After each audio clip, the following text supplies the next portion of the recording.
I'm about to tell you a story. It's not about any one tribe, it's not about any one group, or any one so called race. The story's ugly.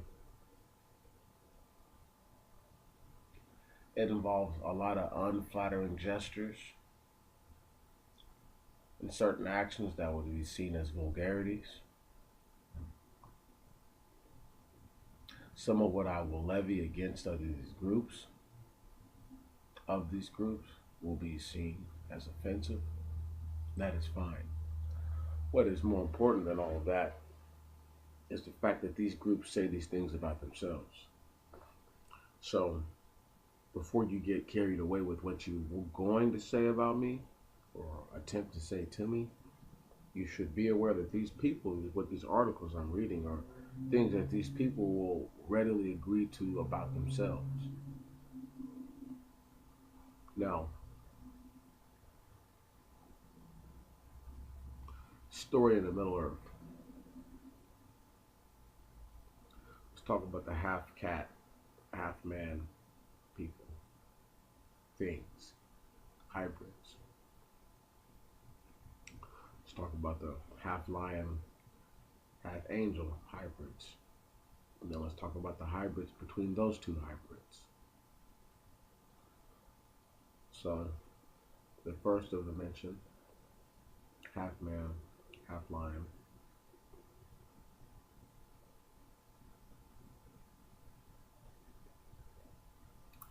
Not sure if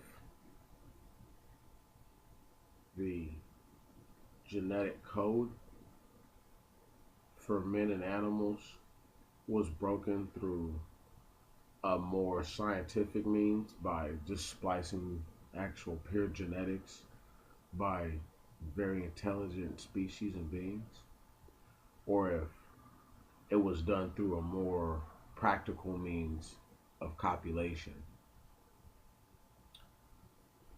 Saying that, what would have caused or what would have been the catalyst for the ability for a man and an animal to therefore cross genetic barriers, I then would have to argue the first point more so than the latter.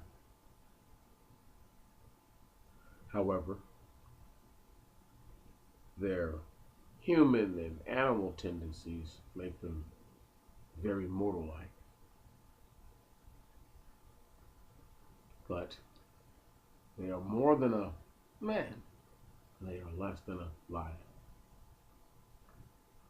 making them very dangerous depending on if they are a foe or ally. But for groups who knew how to use these types of groups, they were, well, just thugs, foot soldiers, nothing more. Now let's go to the other group real quick. Let's go to the half angel, half lion. Uh, let's say they break the genetic barrier. Uh, I don't know if they break the genetic barrier just by their presence being here in the flesh, and them being here dirties up the planet, changes the genetic constitution just being around outside of them mating with the people. Um, but Genesis makes it clear that the mating with the people is what makes them giants, and so that's the first sign of the so-called corruption that we know of, and that's a big thing.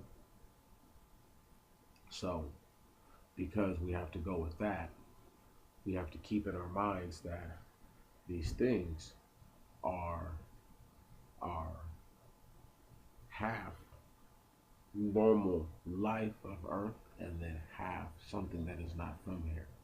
So its genetic constitution would not match that, let's say, of a man lion thing that would could you could argue wouldn't need to eat meat at this point unless the corruption had already taken place. once again, uh, I'm talking about gene codes and sequences right now. And unless a person can prove to me that the first people, in fact, couldn't make babies with animals, then there's no way that that's not part of the corruption. So, because the Most High has forever changed the environment of the planet several times, and He has made it to where animals and men have a jaded relationship, and then even given command to people to be killed who do copulate with animals. Well, the thing is we just have to just figure out when these occurrences would have more than likely taken place. Some of them are going to be scriptural. Some of them are going to be more of like a historical bind, and I'll do my best to draw the lines on both. But back to the story. You have this lion angel thing, lion man thing. Then they make a baby. So not only does it already have corrupted genetics of the first set, it has corrupted genetics of the second set, making it a third generation abomination. Now, what's so amazing about this and the stoutness of this claim is that because it is third generation unnormal, its habitual nature is going to be even more unknown than that of those who were in the generations before. Because the generations before are only what they are. They're not a consortium of all these things. No, they're not. All right. So then you have that little creation. Now let's take that same idea and apply that to the man deer thing, the angel deer thing, and any other animal you can think of. Any other little creature you can think of. Or even if they couldn't copulate with it, just think of splicing genetics. Once again, there has to be, you can't acknowledge what the Bible's saying and then not give credence to other practices that obviously make this reign true. And this journey in the Middle Earth is one that is going, well, first again, we just have to break the surface. We have to break the seal on this. I can't assume that people just know what's going on. So, take my time. But I've already made a couple other works that should make this more bearable and more understandable. Now, I will have links to other works that I have done that should make this make sense. Once again, I'm a real jaded dude. I'm just not getting back to this Middle Earth thing. I don't want to mess it up by giving away too much in one video. But I want to give away enough. I'm giving you the idea of what these people are. Now I'm going to upload another video, or it'll be uploaded around the time this one is. It's going to be about the San Bushman people. I'm talking about those people. The San are the Bushman people, and all the different little tribes that are around that area. Now, I'm gonna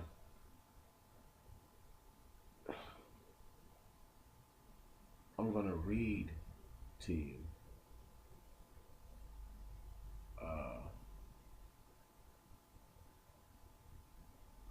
from myths.e2bn.org.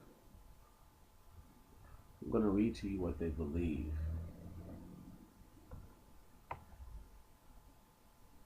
And I'm going to read to you about Kang, or Kang, and we'll go from there. Who is Kang? Kang is the creator god who made every form of life on earth and is the god of all natural things and beings.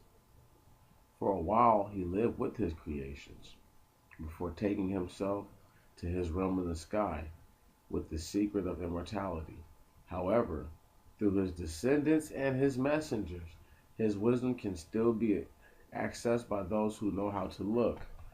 Kang married the sorceress Koti and had two sons, Kogaz, Cogaz, and Gui, Gewi.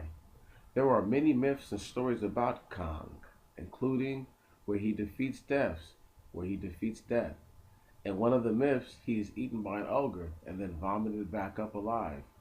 In another, he is killed by spiky thorns of an enemy, and his bones are picked clean by ants. He then reassembles his skeleton and comes back to life. This death and return has some similarity with other gods of early religions. For example, Osiris, god of the dead in Egypt, the Babylonian fertility deity Tammuz, and Adonis in Greek mythology. Is it possible that any of them had some beginnings in Africa? And it is interesting to compare the fall of mankind from a state of harmony with all the world through his own disobedience, with many other creation stories and many other religions worldwide. Now, before I end out, because I've only got another minute or so, I'm about to give you some juice into this Middle Earth story. Imagine Kang being, let's say, we look at the time when Osiris is around, and we look at the time when Tammuz is supposed to be believed in, and we look at the time when Adonis is supposed to be believed in, and if at any of these times, I want y'all to understand this. Understand this. These were physical, tangible beings. Yeah? Physical, tangible beings.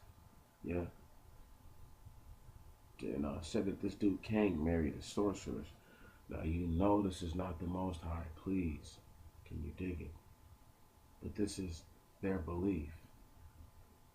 Now, when I get ready to bring to you all that is which I find evil and wicked, don't be angry. Now, I didn't read the whole entire article to you because it's long. It's about 6 or 7 minutes of reading. But the last part I wanted to get off to you because the next video you're going to hear is going to pick up with Kang being the center of the story for the people and how they come out of Middle Earth. It's going to get very interesting. I think if you just appreciate what's going on, it's going to be very, very fun. It's going to be I got a crap ton of pictures you've already seen through this video. I'm going to go back to different tribes of people, and I am going to put their story in the Middle Earth, and I am going to make up a small storyline after this for the San Bushmen. But I just wanted to break into what a Middle Earth journey is going to look like, because it sounds vague right now, but it's like I can't make up too much in a video and then try to go back and then try to say, well, who this is. I have to do it as I go along. It'll make sense as I'm doing. However, appreciate your time. About an hour worth of videos. Just take 4 on this one. Maybe this time I'll keep it. We'll see.